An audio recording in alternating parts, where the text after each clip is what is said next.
I fail daily, but I try and make it up in that same moment. It's the beautiful thing about life. As soon as I realize I've fucked up, I'm in. Let's get back on the horse.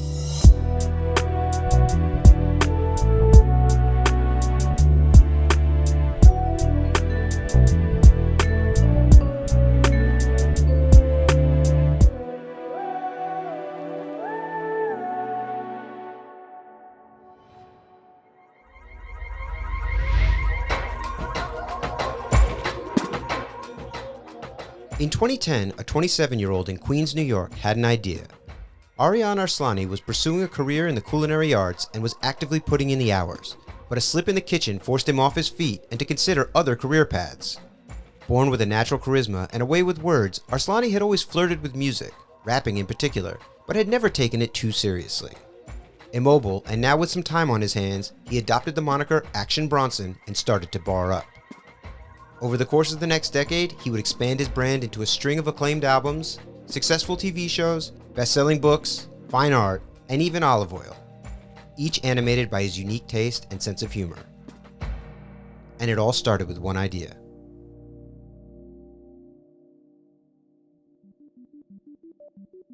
Tell me, how did your parents' professional life inform your creative ambitions?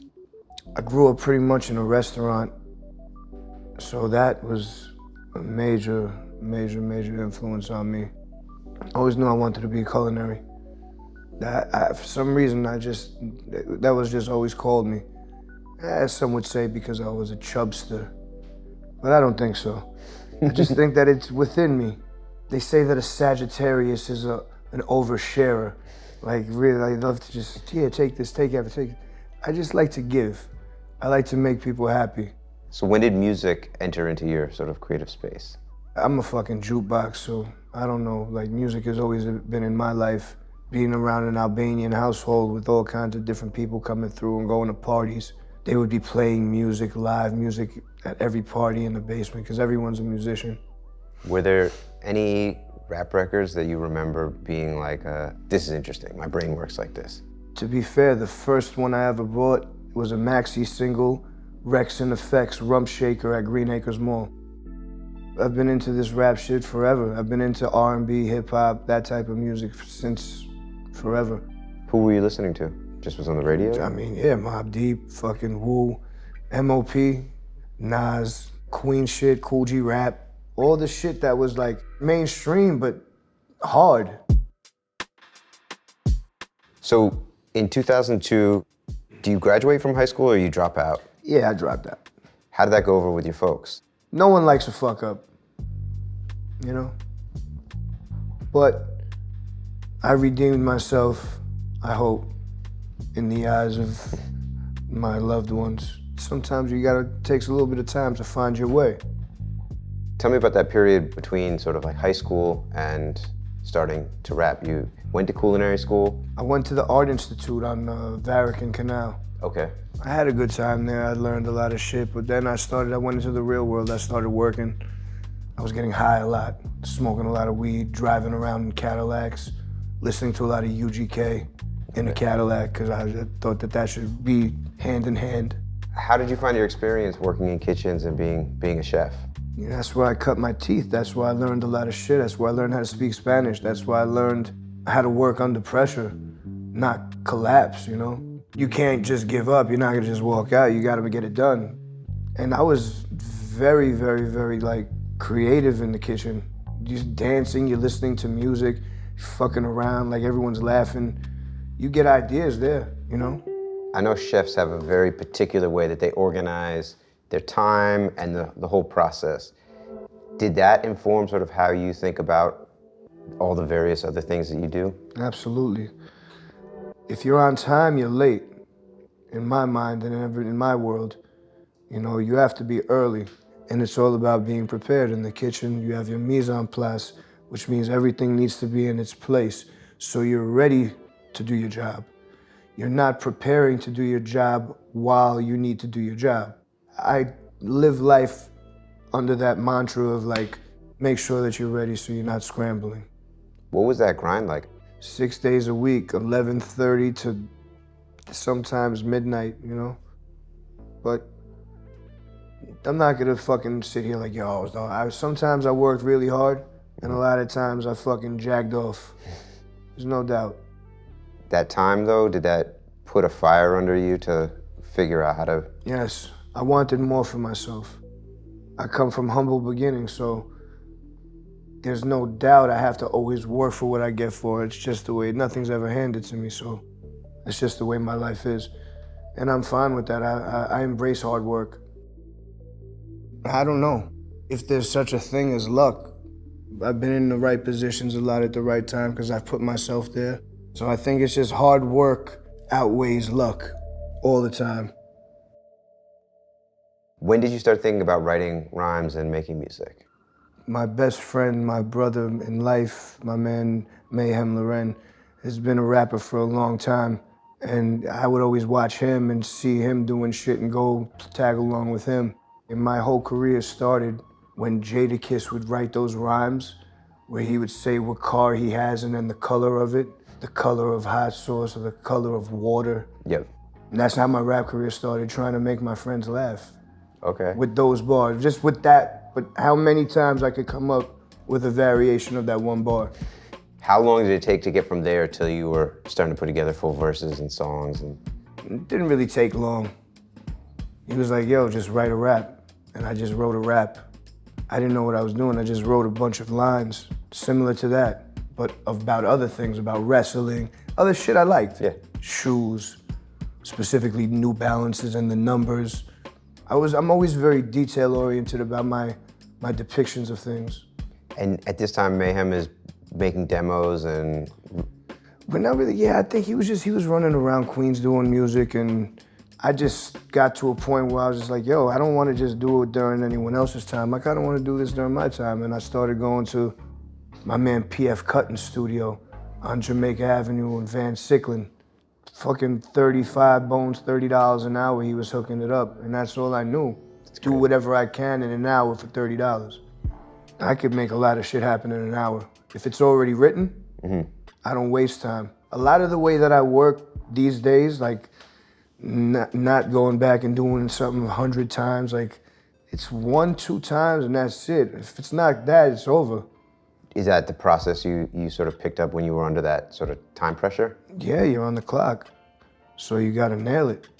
Or you have to be comfortable enough with what you've done to say, fine, what am I gonna do? That's it. I feel like that with a lot of things, because you're gonna go back and do it a million times. Something that you have to learn and you have to come to terms with is know when to just be like, you know what, that's it. That's a skill in itself. So did you think, in 2003, 2004, that was gonna be your path? Nah, I had no clue. Okay. No idea. It wasn't until I broke my leg around 2010 where I was like, fuck this, I'm not gonna go back to work, I'm just gonna do this full time. And that was it. And you broke your leg in the kitchen? Yeah, I just slipped. Did you know instantly this is an opportunity for change? I felt it, absolutely. It's like some magic happened, you know? Like when you break the wishbone and some fucking spell happens. That's what happened. With the sudden change, Bronson decided to go all in on music. The broken leg gave him a chance to reassess and ultimately pivot his career path. Between 2011 and 2013, Bronson released 8 projects, constantly feeding his quickly growing fan base. But he wasn't about to fully leave his past behind. Instead, Bronson merged his two worlds. While cultivating a robust musical following, he also created the iconic Travel Meets Food Meets Hilarious Antics TV show, Fuck That's Delicious, and expanded his celebrity far beyond rap.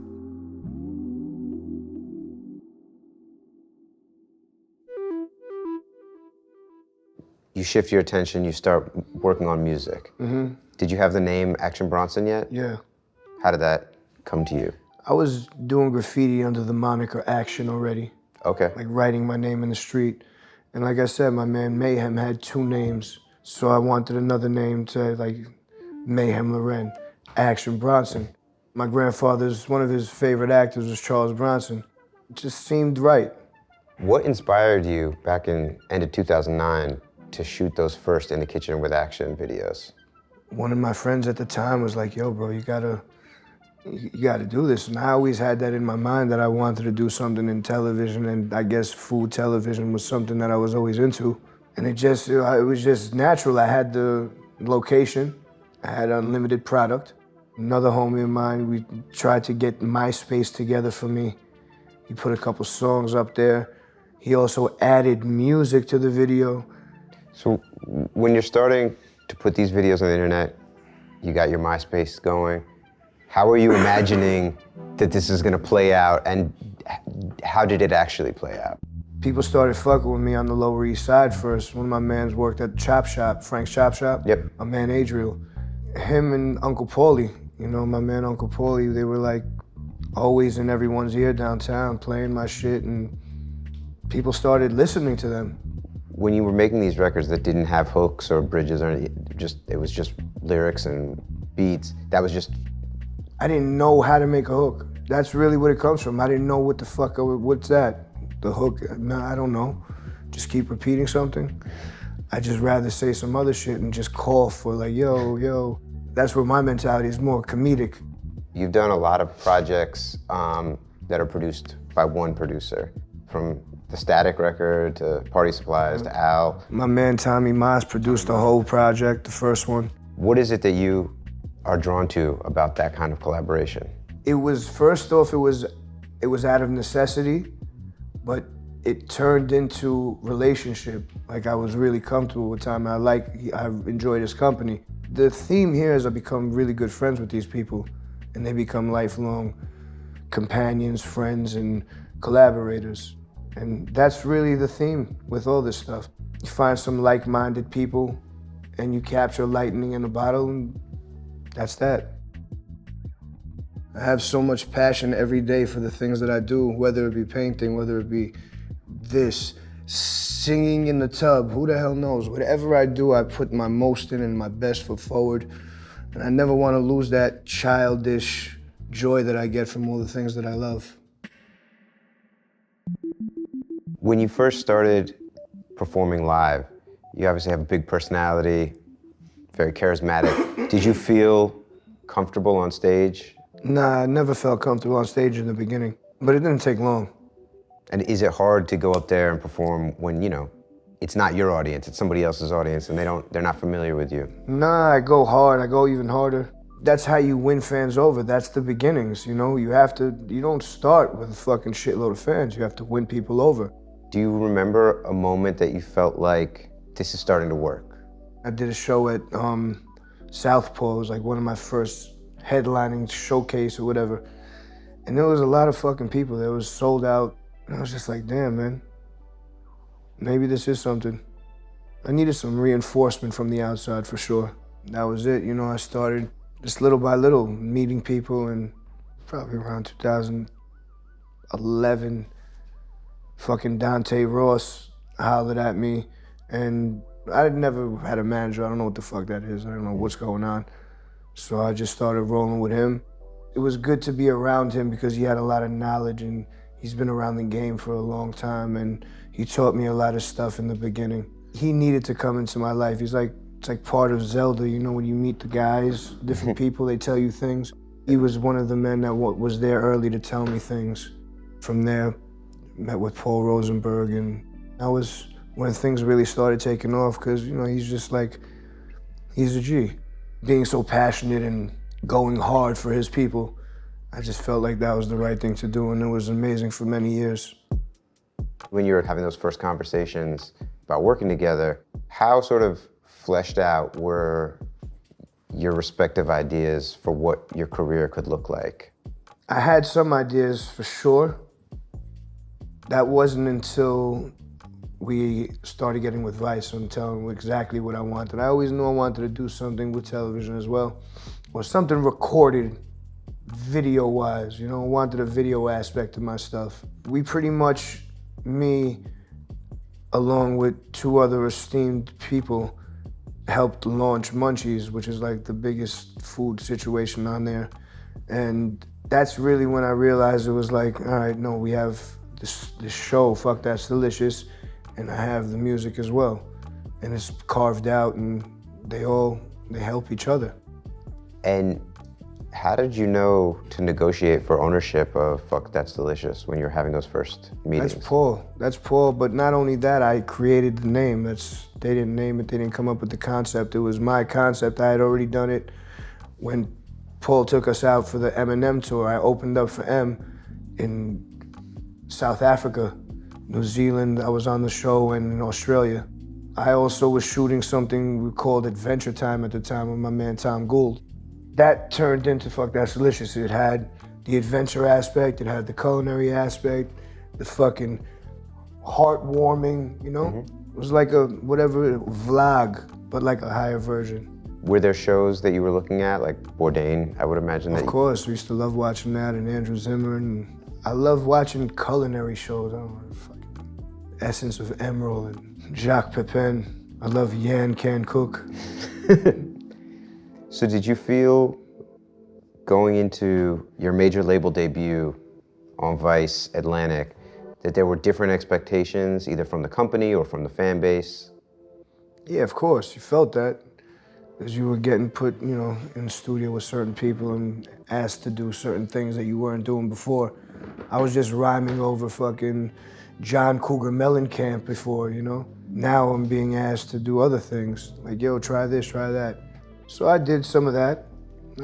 I always come back to I can't be held. I can't be told what to do because that's automatically not gonna want me to do it. I can't take any, like, yo, maybe you should try that now, man. No. So when you reflect back on the Mr. Wonderful album, how do you feel about it now? I feel great. There's some things I would have changed for sure. There's no doubt about that, but that stuff did great things for me.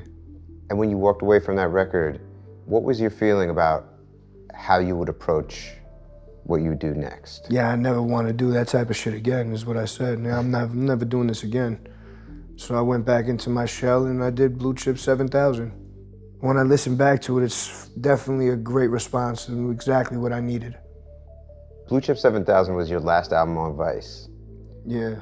Was that the natural conclusion of your deal with them, or did you cut it short and To be fair, I'm not sure.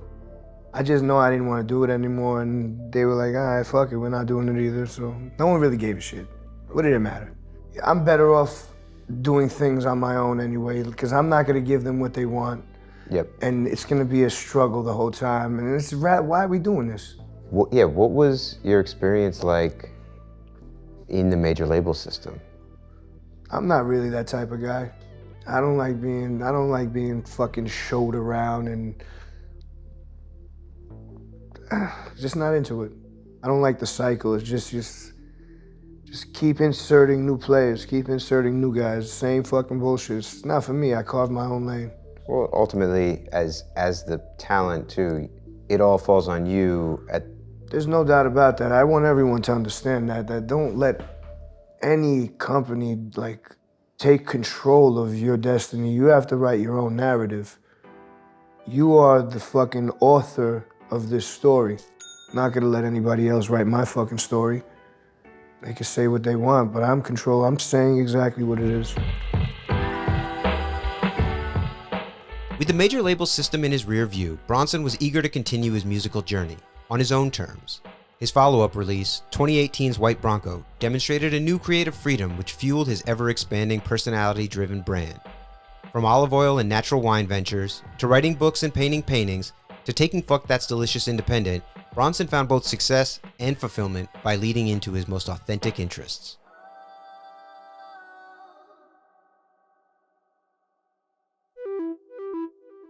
You have that experience and it leaves you feeling not great about some parts of the music industry and the music business. Was taking Fuck That's Delicious to TV like part of your reaction to that? We started the Fuck That's Delicious. It started on YouTube and it was tremendous because that's all I knew. But then they were like, yo, we're starting a cable network and we want this to be like a flagship show. Let's fucking go. I've never done it before. Think about shows, man. The Wire, it only has, what, 5 seasons? Mm-hmm. Fuck That's Delicious had 4 on cable. It's crazy. A couple more on YouTube and I'm still continuing it right out of my pocket. Do you plan on monetizing Fuck That's Delicious at any point? You know, monetizing in the sense of, yeah, if someone wants to come on and, you know, be a partner with me, I would love that. Otherwise, I'm just gonna continue to do it on my own. I do little hoodie drops, but that all just helps to promote and to progress being able to shoot the shows and shit like that, you know? Yeah. It just have its own self-generating thing. So I just want to continue doing what I love doing, and that's what I love doing. I still know all these amazing chefs. I go to all these amazing restaurants. Fuck That's Delicious, that was great, but these are also now new experiences. Those are old. We have to continue. When did you start getting into the visual art, outside of obviously graffiti, but like thinking about it for album covers and that kind of business? I was playing in the celebrity softball game 2019. I hit a double. I legged it out. I felt the back of my knee pop. Mariano Rivera scored. I tore my meniscus. I was supposed to go on tour the next day into Europe, you know. Had a big like month-long festival run. And I was just here, I couldn't go. My knee was mad swollen, I was fucked. So I was depressed, just started painting. I was like, fuck this, I'm gonna use my time that I'm down on the shelf. Just like me creating more rap music spawned from an injury. I just get hurt and shit happens. You were saying that you paint over and over and over Until I'm satisfied. Until you get to, can you see it in your head when you start or not really? I think I do, but then it always changes. There's at least 12 to 16 paintings underneath each one of these paintings, so that's why I hold them so dear. It's like, I never know when it's right until it's right. Okay. There's been a lot of painting sacrifice and a lot of good paint. That's why there's good texture there. I grew up reading comics, right? So I was obsessed with dudes like Frank Miller. And you know, you look at their early stuff, it's really tight. Every line is very purposeful. And then you get to sort of the middle or the end of their career when they really get to the peak of their powers, and it's much more gestural and just loose.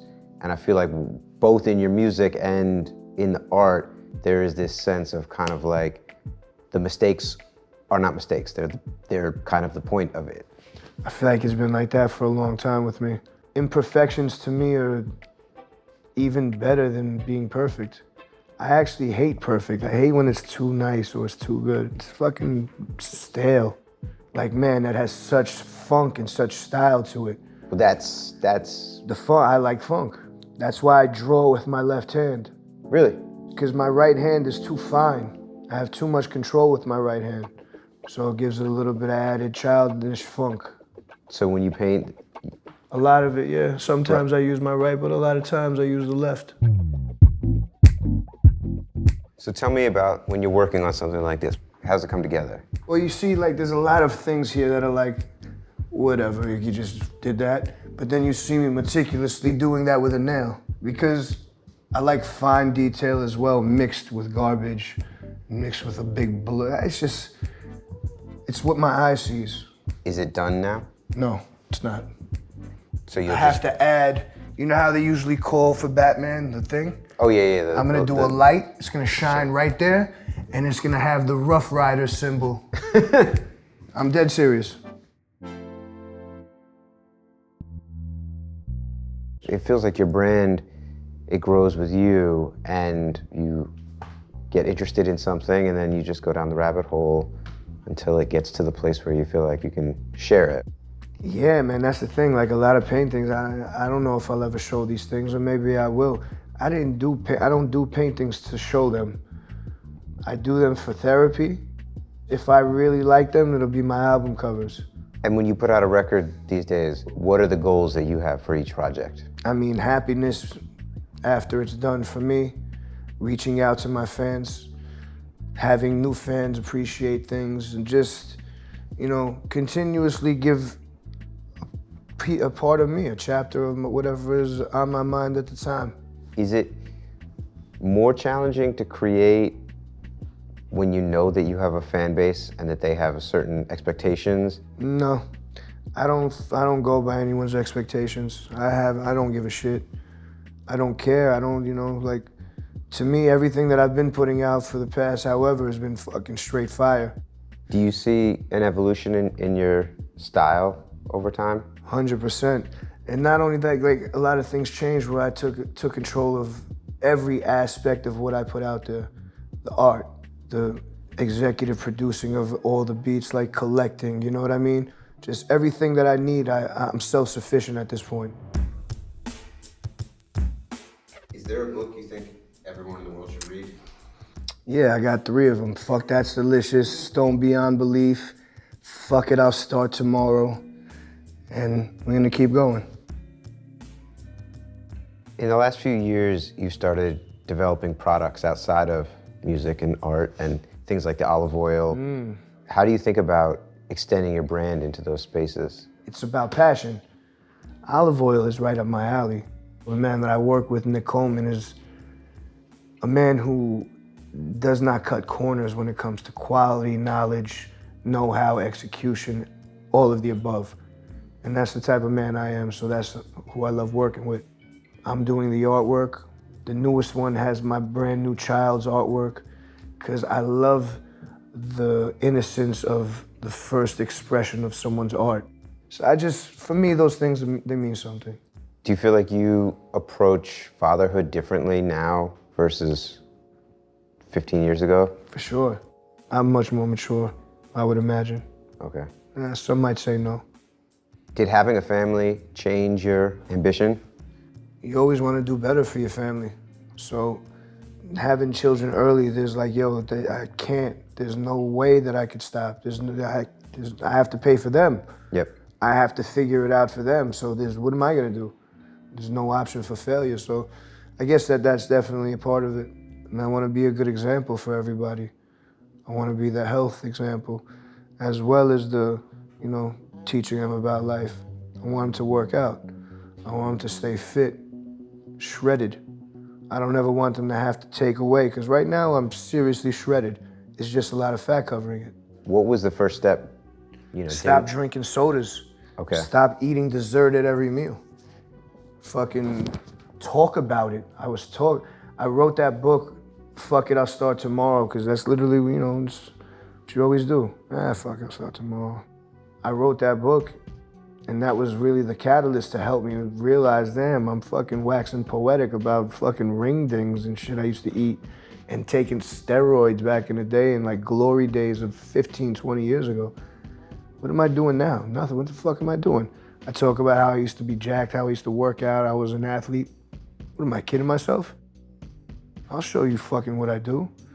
And here it is. I'm more athletic now than I've been in my entire life. Do you have an ultimate goal that you're reaching, besides just sort of general getting healthier? Shred. One word.